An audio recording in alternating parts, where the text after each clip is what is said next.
कई ऐसे दिग्गज नेता रहे हैं जो देवरहा बाबा के पास आते रहे हैं और जीत का आशीर्वाद मांगते रहे। जवाहरलाल नेहरू, इंदिरा गांधी और इसके अलावा राजीव गांधी और तमाम ऐसे जो दिग्गज नेता रहे हैं जिनकी राष्ट्रीय फलक पर एक पहचान रही है, वे आशीर्वाद लेने आए और यहाँ से कभी खाली हाथ नहीं गए। ब्रह्मलीन होने के पहले उनसे आशीर्वाद लेते रहे। अब वो ब्रह्मलीन हो चुके हैं तो एक सवाल ये खड़ा हो रहा है कि जो देवरहा बाबा है उनका आशीर्वाद अब किस दिग्गज नेता को मिलता है। देवरहा बाबा की धरती कही जाती है, इस सीट पर कौन विजय का पताका फहराता है। 2024 का लोकसभा चुनाव है और आज हम बात करेंगे किस्सा सियासत में ऐसी सीट के बारे में जिस सीट पर पूरे देश की नज़र रहती है। चूँकि आज़ादी के बाद साल 1951 में जब इस सीट पर चुनाव हुआ तो बड़े बड़े दिग्गज नेताओं ने इस सीट पर आकर मत्थे टेके। यानी हम बात कर रहे हैं देवरिया सीट की। चूँकि देवरिया ज़िला देवरहा बाबा के नाम पर है और देवरहा बाबा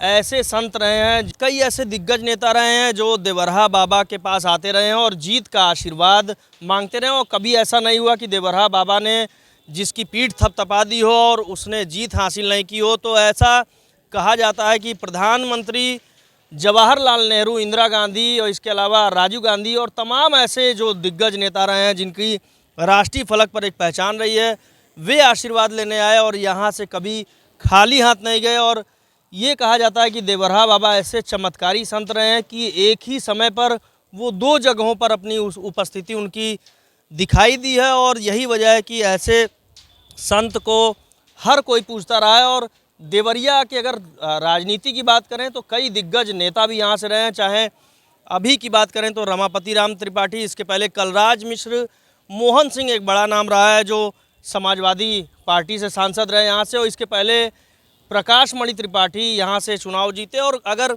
देवरिया सीट की बात करें तो कांग्रेस ने आज़ादी के बाद इस सीट पर अपना दबदबा कायम किया था और इस सीट पर कांग्रेस ने जो चुनाव हुआ लगातार इस पर जीत हासिल की। और अगर आज़ादी के बाद से अब तक की बात करें तो कांग्रेस पार्टी ने 7 बार यहाँ से सांसद दिए, यानी 7 बार यहाँ से जीत दर्ज की है। और भारतीय जनता पार्टी की बात करें तो प्रकाश मणि त्रिपाठी यहाँ से जीते तो लगभग कुल 4 बार यहाँ से जीत हासिल किया है। प्रकाश मणि त्रिपाठी 2 बार जीते, रमापति राम त्रिपाठी, कलराज मिश्रा ने भी जीत हासिल की।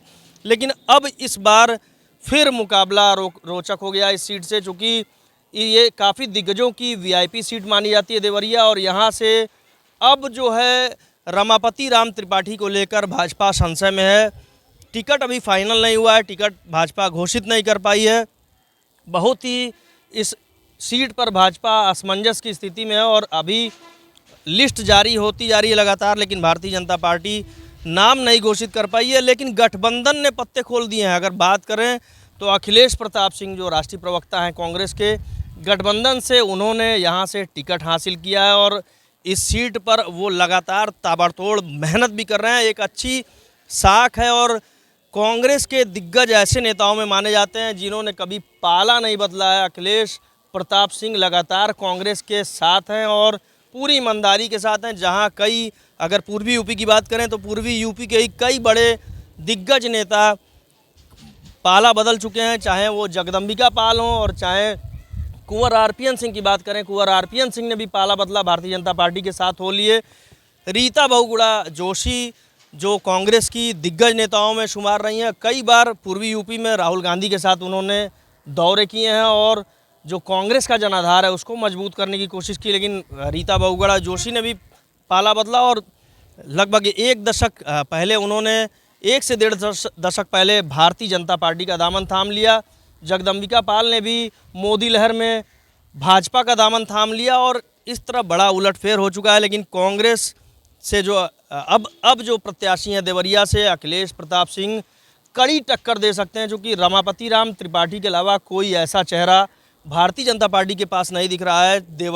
देवरहा बाबा की धरती पर अब बड़े असमंजस की स्थिति है और चूँकि कई दिग्गज नेता उनके रहते हुए ब्रह्मलीन होने के पहले उनसे आशीर्वाद लेते रहे, अब वो ब्रह्मलीन हो चुके हैं। तो एक सवाल ये खड़ा हो रहा है कि जो देवरहा बाबा है उनका आशीर्वाद अब किस दिग्गज नेता को मिलता है। चूँकि रमापति को लेकर संशय है, लेकिन कोई और चेहरा नहीं दिख रहा है भाजपा के पास। और अगर रमापति को टिकट नहीं दिया जाता है उम्र का हवाला देते हुए, तो भारतीय जनता पार्टी को ऐसा माना जा रहा है कि एक बड़ा नुकसान भी उठाना पड़ सकता है, क्योंकि लगातार बाहरियों को टिकट देने का आरोप लगता रहा, चाहे कलराज मिश्र हो और चाहे रमापति हो।